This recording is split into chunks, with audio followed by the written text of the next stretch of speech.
Hello everyone, my name is Logan. Welcome back to my YouTube channel. As you may know from my previous videos, I've been interested in the use of technology in storytelling, whether it's the movies that we watch or the video games that we play, or heck, even how technology is used at major theme parks to tell stories. I've become particularly interested in how major theme parks build animatronics and how they use it in their storytelling, and I've started going down the path of building my own animatronics just to see how it's done and how I could kind of create my own versions of these things.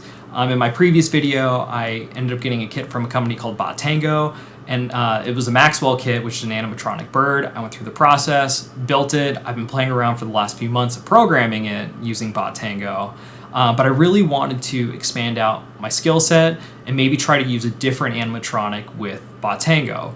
In this case, I'm using an iMech that was built by a creator named Will Cogley. I did get the designs for the iMech from Will, and I also used some of the things that he recommended in terms of servos, but I wanted to particularly branch out from what he did. I didn't want to do a carbon copy. I wanted to try to make it my own thing, and instead of directly programming the board, I wanted to use the Bottango software suite to control the animatronic and really build the animations that way.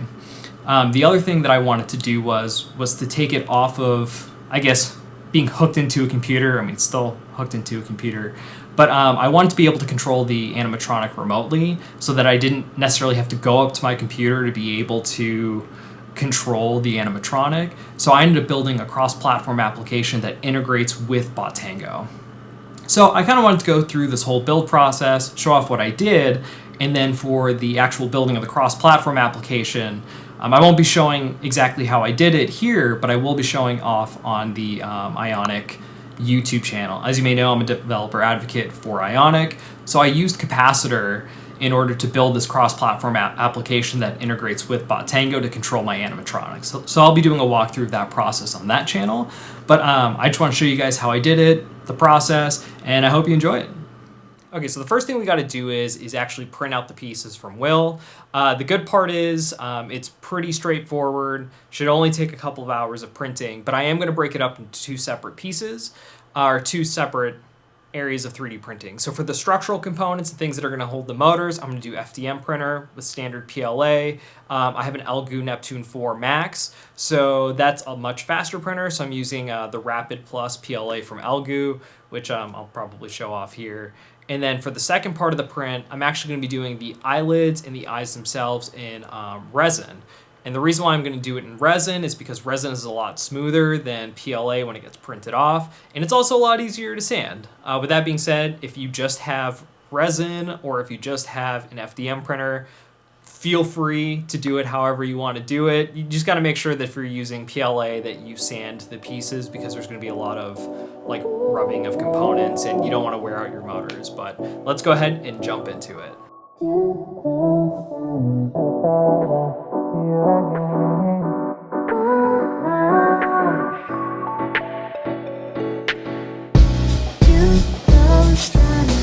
Didn't know what to say, I was taking the train one way. Never thought I'd see you again. Never thought I'd see you again. Coming up short, I didn't have a choice but to let it go. You never let me explain myself. Explain myself. And now I'm leaving behind all the things I had in my mind. I'm changing my ways, I'm floating away. I wish that I knew what to say now. You're getting too close, too close.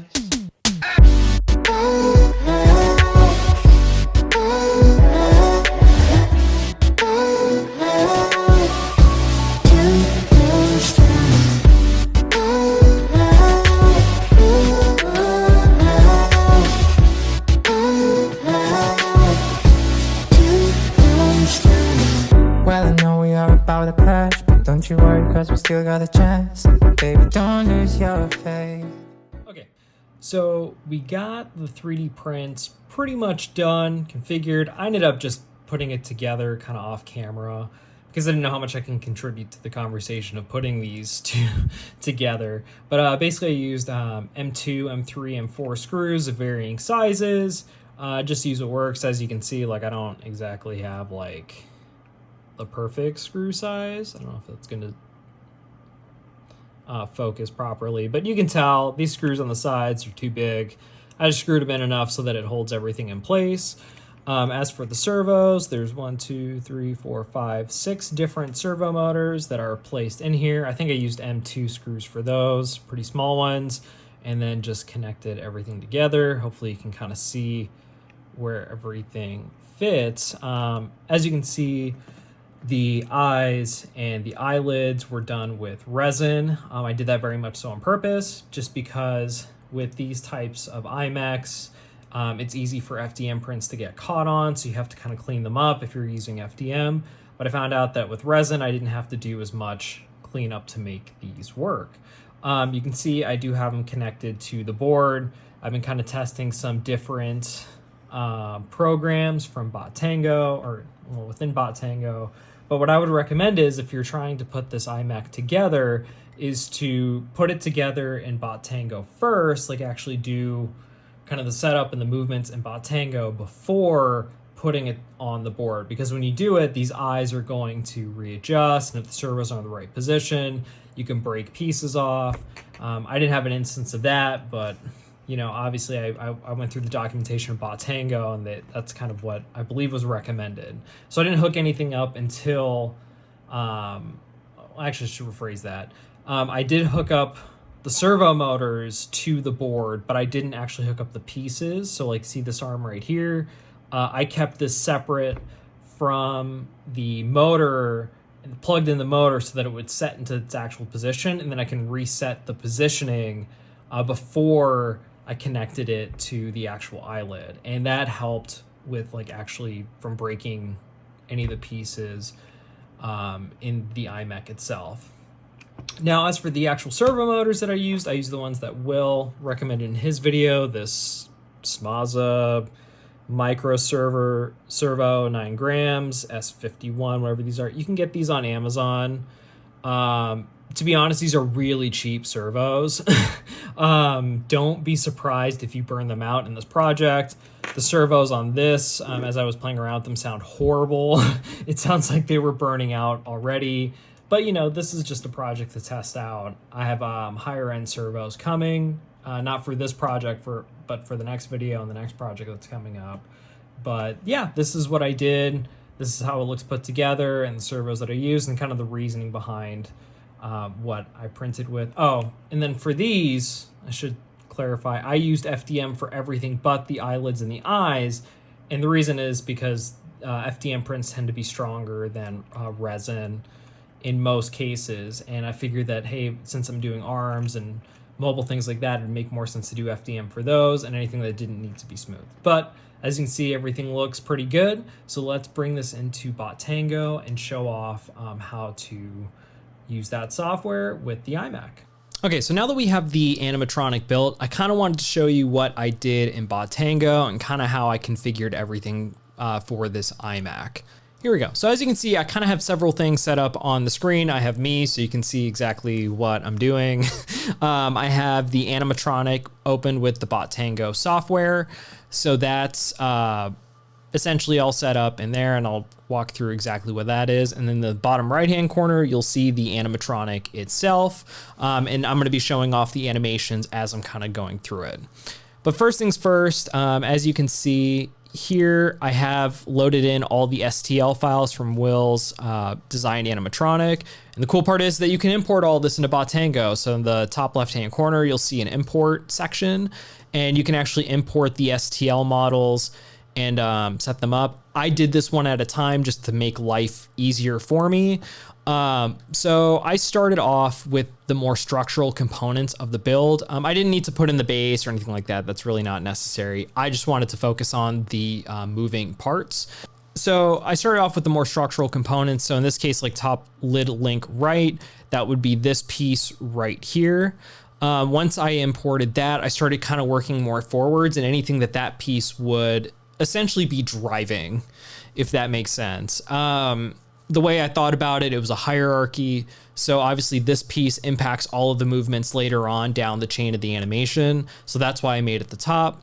But once I had that piece in place, I ended up bringing in the second object. So the next thing, I don't know why this is selecting the wrong parts. There's a little bit of some bugs with Bottango. It's still being actively developed, so you might run into this. But the second object that I brought in was actually the eyelids. So in this case, the top right eyelid. And that would be the second piece. Once I had those two pieces set up, I then created the joint. So when I would create the joint, I would just go into the top level, create part, go to new joint. And then once, I went through the setup process of setting up the joint, I then would drop the piece that corresponded with it into that level. So I right top would be created, but it necessarily wouldn't be in the right hierarchy. So then I would take this lower joint that was right here, put it inside that joint, because that's the joint that's going to be driving the movement. Once that was created, then I would put in the servo. So the servo is considered on the top. It's considered on the same layer as the joint itself, but it's still below the top level of the hierarchy of the object. So it's lower than the lid link right, but it is still within or it's right next to the eye right top joint, if that makes sense. It's a little bit funky to explain it, but I promise the more that you work with it and kind of play around with it, you'll understand why I selected this joint hierarchy. I will also say that I'm learning this still, so if there's a better way to do it, which I'm sure there is, I'll figure it out or somebody will tell me. I just got to keep playing around with it. But I do want to talk about how to configure the servos. So once I put in the servos, you kind of have to select what it drives. So in this case, I have it selecting, or I have the connection set up for pin, just because I have it set up to the Maxwell board that I got from the Maxwell kit. But there's other ways to connect. So there's I2C and pin connection. If you wanted to select that, that applies to your use case. And then I did the pin for this one for at least the right link, the top lid link right movement was pin 3. I would show you, but for some reason it's like, every time I mess around with the board, it's causing weird problems with my recording. I don't know, something with Bottango software, but like I said, it's still under active development, so it might be just something related to that. But once you set up the servo, you go back into the joint, and then you actually select what the linked motor is. So as you can see, I right top, I have it selected to that motor, and you can define what the rotation is. So this is a rotation X axis. And that just makes it so that it opens and closes. But once we have all that set up, you do that essentially 6 separate times, one for each joint that's going to be moving. And it can be a little repetitive, but you get through it and you can kind of move on to the animation portion. So for this, I actually created 3 different animations. I have a default animation, which I believe is just a blink, look left, right, up, down, and then it restarts. If you go to the right-hand side over here, you'll see this little circular motion with an arrow. That means repeat. So that will repeat your animation, and you can keep your animation going on forever if you choose. The second animation I have is a wink, and that basically just closes one eye and widely opens the other. Just a funny little animation. And then I have a surprise animation that essentially the eyes open up wide and kind of look side to side. But once actually no, I should probably talk about how I created the animations. So it's very similar if you've done anything with video editing or motion graphics. It's literally based off the same concept as that. Essentially, you're working with keyframes, and then you just define where the joints are at specific keyframes, and then the software will interpret the movement and when it should get to those open and closed states, at least for the eyes. So if you look down here, I have all of the different joints and the animations for those joints. So when you want to kind of define what a new movement or animation is, you just you select the time. I don't know if I want to create a whole separate one and walk through this because it kind of takes a little bit of time, and it's more tedious than it is complicated. But if you wanted to do something different, so like in this case, I have eye right top. You can go to the next part of the animation, select where you want the rotation of the servo to be. Once you select that, you create a keyframe, and then you're golden. So it's pretty simple to set up. Might be good to show off one thing. Okay, so I kind of want to show off like how to do a little bit of the animation. Honestly, it's really repetitive and it's not really complicated, but I at least want to show you how I kind of at least did one movement so that you can combine, so you can do your own movement, show it off and like make it work. I just figured it'd be easier to show off a little bit, even though I'm going to delete this out and probably not use it. I need to connect the hardware, and it might be good to show this portion off. So as you can see, top right-hand corner, the hardware, there we go. So the hardware is showing a red icon. That means it's not connected, so I do need to connect it. Master is live, but the default driver port is not. So if I click that, it should turn on. Yep, so you saw the eyes move there. So they'll go to the location. Okay, so if I wanted to run this, there's a little play button, bottom left-hand corner.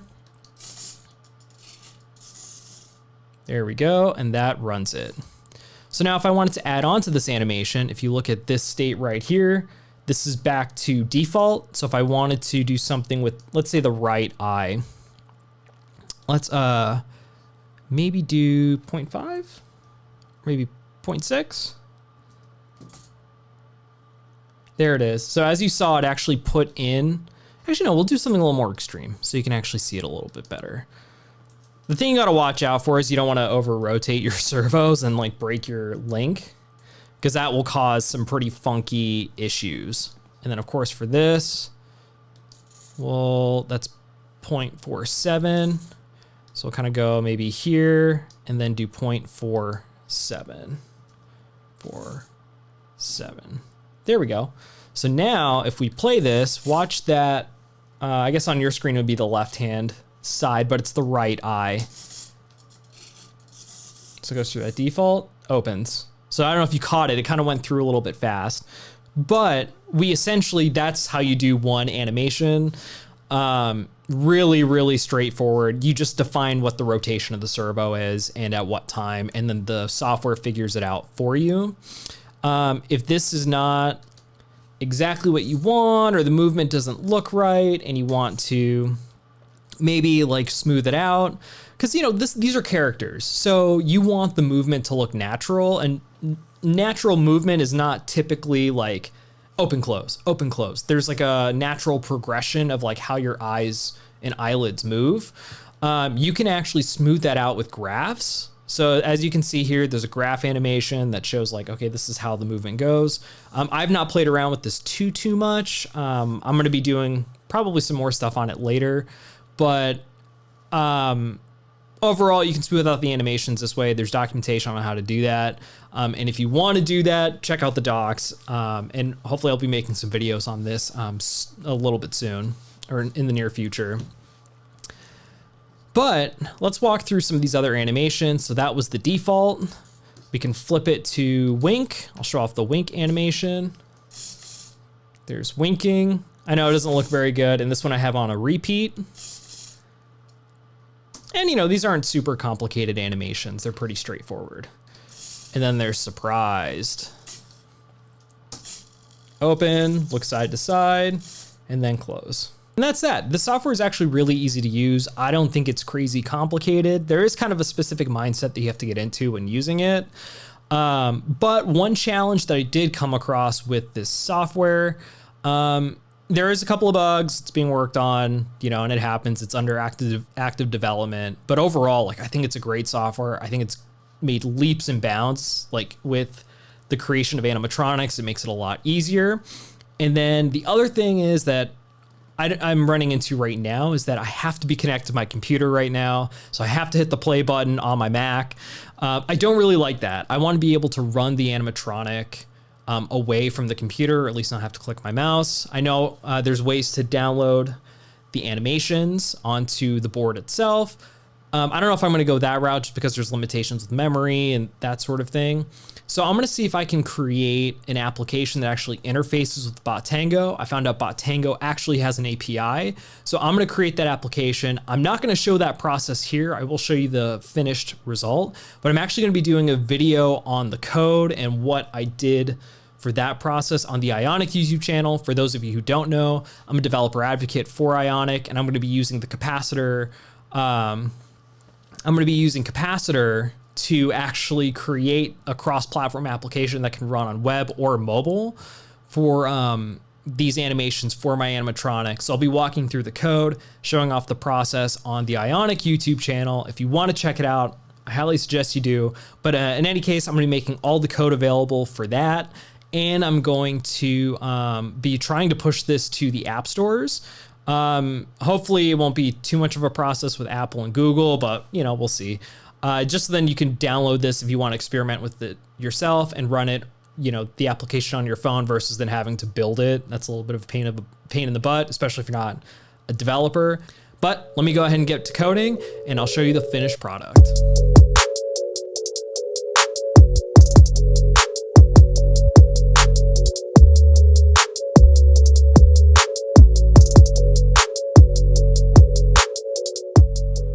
Okay guys, I think I got this figured out. Got my app created with all my animations on it. Let's see if I can run this. So, surprised? Yeah. Wink. Oh, let's do the wink animation. There we go, it's winking. And then let's run the default. Perfect. Okay, so, oh, still running. Hopefully you can see this, but as you can tell, I don't have a lot of cabling room to work with, so I kind of had to do this set up this way with the camera angle. But I was totally able to create an app using Capacitor and the Bottango API to actually drive my animatronics remotely from my cell phone. So as you can see, not connected, nothing like that. But I'm going to be going in depth on how I created this on the Ionic YouTube channel. I'll be sure to post links for the video for that, as well as any documentation and links to code in GitHub. If you like this video, please be sure to like it, subscribe to the YouTube channel. I have a lot of plans to do more stuff like this in the future, and I hope you enjoyed it. But thank you so much for watching, and I will see you later.